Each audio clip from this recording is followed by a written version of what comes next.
नमस्कार, आप लाइव बिहार देख रहे हैं। मैं हूं राजमोहन तिवारी। देखिए, बड़ी खबर लोजपा रामविलास खेमे से निकलकर सामने आ रही है।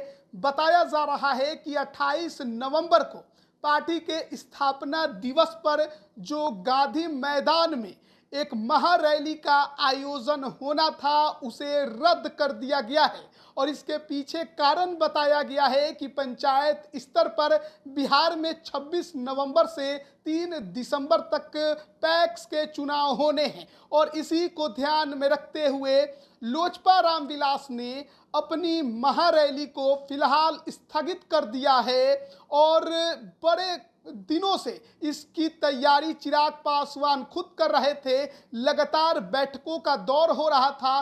पार्टी पदाधिकारी इसको लेकर तैयारी में जुटे हुए थे। लाख से ऊपर की भीड़ पटना के गांधी मैदान में 28 नवंबर को पार्टी के स्थापना दिवस पर जुटने वाली थी। चिराग पासवान इसके जरिए बिहार की सियासत में अपनी ताकत दिखाने की कोशिश में लगे हुए थे। आगामी 2025 के विधानसभा चुनाव से पहले वो ये दिखाना चाहते थे कि उनके पीछे आखिरकार भीड़ कितनी है। और केवल पासवान ही नहीं बल्कि हर समाज का वोट उनके पास है। लोग उन्हें चाहते हैं। उनके कार्यकर्ता समर्थक उन्हें सीएम के तौर पे प्रोजेक्ट भी करते हैं। लेकिन फिलहाल चिराग पासवान नीतीश कुमार के नेतृत्व में काम करने को तैयार हैं। लेकिन उससे पहले एक ताकत दिखाने की कोशिश, एनडीए को बताने की कोशिश कि 25 के चुनाव में कितनी सीटों पर लोजपा रामविलास चुनाव की तैयारी में जुटी हुई है। लेकिन फिलहाल वो महारैली स्थगित कर दी गई है।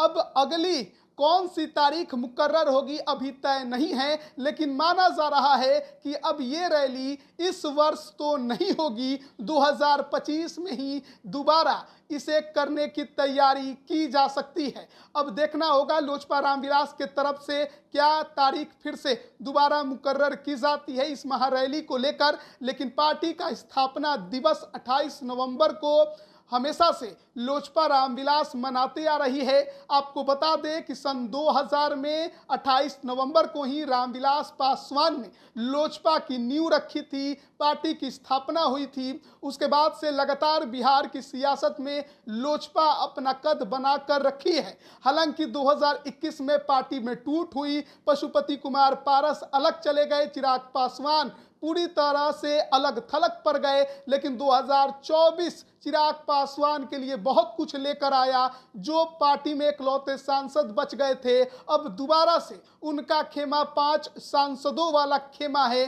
तमाम जो कैंडिडेट बने सभी चुनाव जीते। और उसके बाद अब झारखंड में भी एनडीए ने चतरा की सीट उन्हें दी और चुनाव प्रचार चिराग पासवान वहां कर रहे हैं। नागालैंड में भी लोजपा रामविलास के 2 विधायक हैं। ऐसे में आप ये कह सकते हैं कि चिराग पासवान लगातार मजबूत हो रहे हैं। और इस स्थापना दिवस पर एक भीड़ दिखाकर वो बताना चाह रहे थे कि आखिरकार उनके पीछे ताकत कितनी है, बिहार की सियासत में आखिरकार कद उनका कितना है। अभी बिहार में उपचुनाव हो रहे हैं और इस दौरान भी चिराग पासवान एनडीए के लिए लगातार कैंपेनिंग करते दिखाई दे रहे हैं। हालांकि पशुपति कुमार पारस के साथ जो उनकी अदावत है वो अभी भी आप कह सकते हैं कि जारी है। बंगले की लड़ाई काफ़ी तेज थी, लेकिन अब पशुपति कुमार पारस को बंगला भी खाली करना पड़ गया है। चिराग पासवान को वो पहले ही उनकी पार्टी को अलॉट हो चुका है। अब देखना होगा कि उस बंगले में चिराग पासवान फिर से दोबारा कब दिखाई दे रहे हैं। लेकिन बिहार की सियासत में एक बार फिर से चिराग पासवान उभरे हैं, खिले हैं और उनका कद बढ़ा है। एनडीए ने भी इसे मान लिया है। इसी वजह से अब की हालात में, अब की परिस्थिति में, चाहे बीजेपी हो, प्रधानमंत्री मोदी हो या नीतीश कुमार हो, सभी को चिराग पासवान ही पसंद है।